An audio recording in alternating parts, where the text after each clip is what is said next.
Jdem.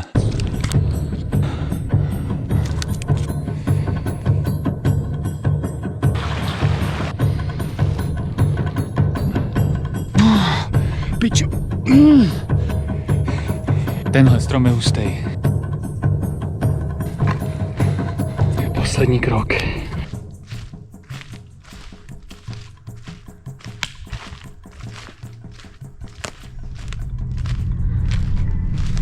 Se mi to tady někde chcípne v kopci.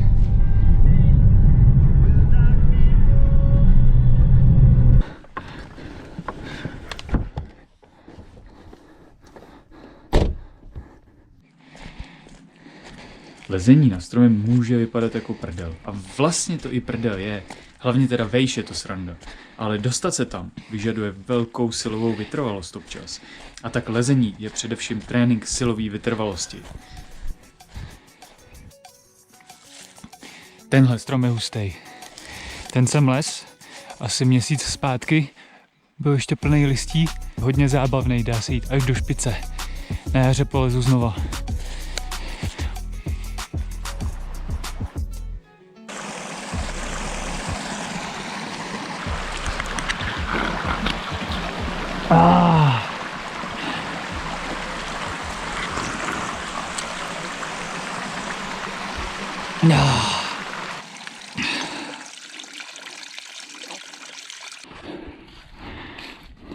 No koukejte na něj.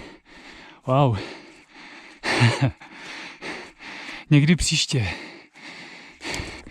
Před chvilkou jsem myslel, že je tady naháňka. Potkal jsem myslivce. Dělají psí zkoušky. Akorát vyhlašovali, troubili na roh. Jak jsem se s jedním bavil.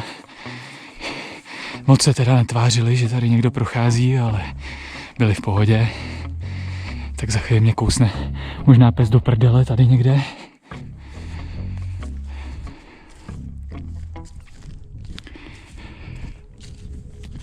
Jsem rád, že sem svítí to sluníčko, tak jsem to měl naplánovaný.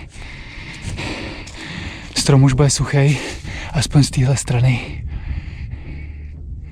Je dobrý před každým lezením udělat pořádný warm-up.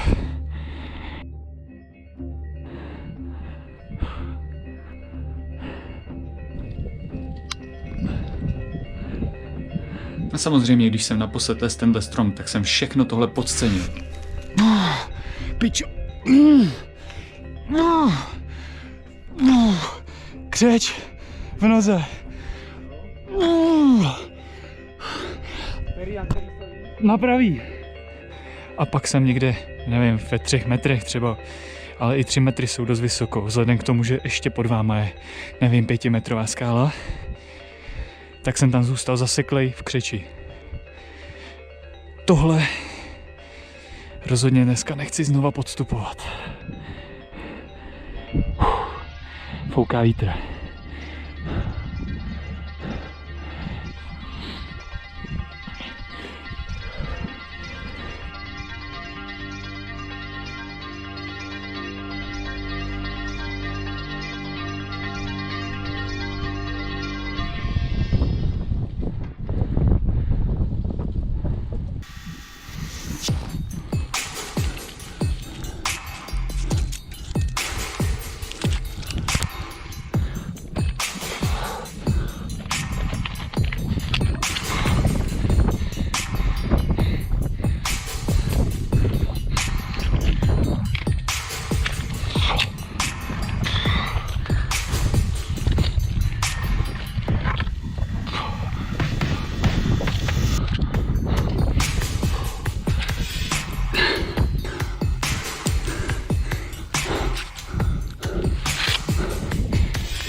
Na tohle si dávejte bacha.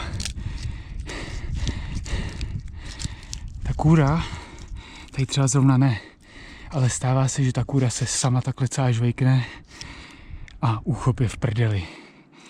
Bacha na to, je to zrádné. Obecně jsou větve na jehličňanech pevnější i suchý než na listnáčích, ale nelze se na to úplně 100% spolíhat. Proto pravidlo 3 bodů, vždycky mít v kontaktu jednu nohu, druhou nohu, jednu ruku. Jo, nebo 2 ruce, 1 noha pryč. Budete tak minimalizovat risk.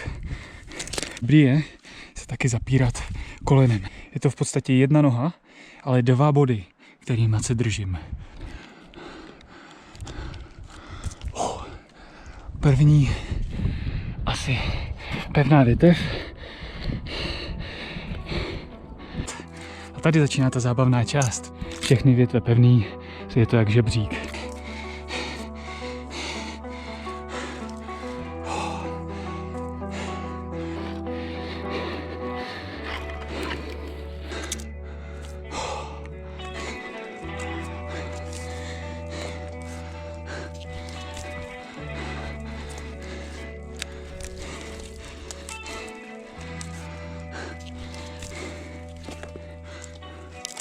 Dával jsem si tady pauzu, jestli přestane foukat, abych mohl jít na špic. A začalo foukat ještě víc.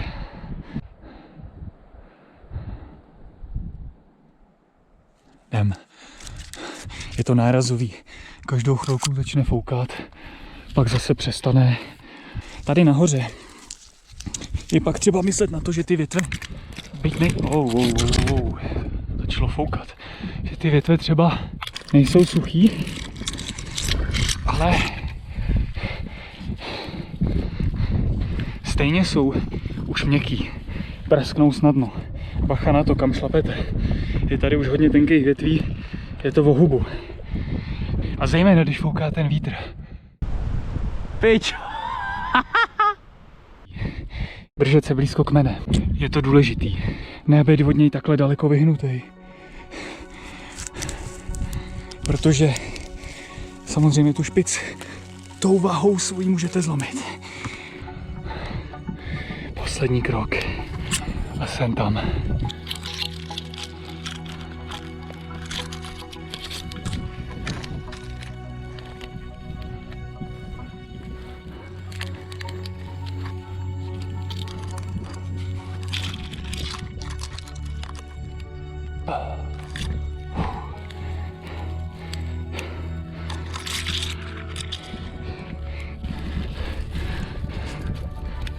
No a třešnička na dortu jsou pak ty výhledy.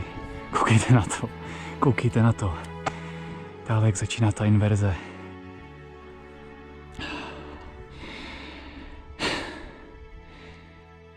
Síly, které jste spotřebovali na lezení nahoru, pravděpodobně spotřebujete i při lezení dolů. Rozhodně se držte vždycky co nejblíž u kmene. Chytat se jí tady, taky pravděpodobně zlomím. Zajímavý, jak obrovský rozdíl je mezi tím, když se chytnete u kořene té větve a o kousíček dál. Někdy lezu s rukavicema, někdy bez. Záleží, kolik síly budu na to lezení potřebovat. V rukavicích mám obecně slabší úchop. Lepší úchop je bez rukavic, je to i... Prostě ten strom cítíte. Třeba kolikrát chytnete nějakou takovouhle, tu malou mrtku, když se vám to švejkne, bolí to. V rukavicích to nebolí, je to pohodlný, ale zkrátka úchop je slabší. Čím níž jste, tím ty větve bývají měkčí. Je to daný taky často tím, kde ten strom roste. Když prostě je někde, kde nemá dost světla ve spodku, protože je kolem dost stromů, tak ty spodní větve jsou prostě ochablí. Až ty horní větve, který dosáhnou na to sluníčko, jsou silnější, jsou zdravější. Jo, takovou moc má to slunce.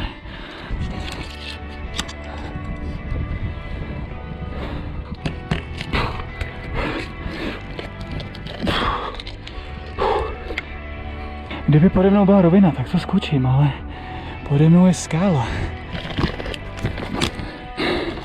Tak já se zaseknu kamerou na posledním centimetru. Ty vole.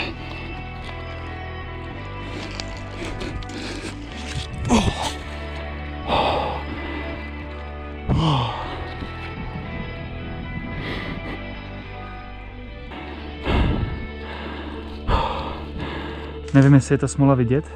Zlepšuje to grip? Prostě to lepí. Jo, budete volepený od smoly, ale už se staly horší věci. Pobyt v lese sám o sobě uzdravuje, takže cvičení v lese ber jako lifehack. Ale tohle není ten důvod, proč tu dneska jsem. Jasně, vylez na strom, udělal jsem tam všechny možné druhy přítahů a dipů. Je to skutečně trénink silové vytrvalosti a funguje skvěle. Ale tady vůbec nejde o nějaký lezení. Lezení je jenom jedna z těch mnoha forem tréninku, který já používám. Ale to, co jsem dneska chtěl ukázat, je čelit strachu. Jestli tě zajímá filozofie přirozeného tréninku a zdraví, tak dej odběr a příště brzo začnou pořádný mrazy, takže by bylo dobrý najít si nějakou jeskyni, kde půjde přenocovat. Tady se na noc asi nenaskládám,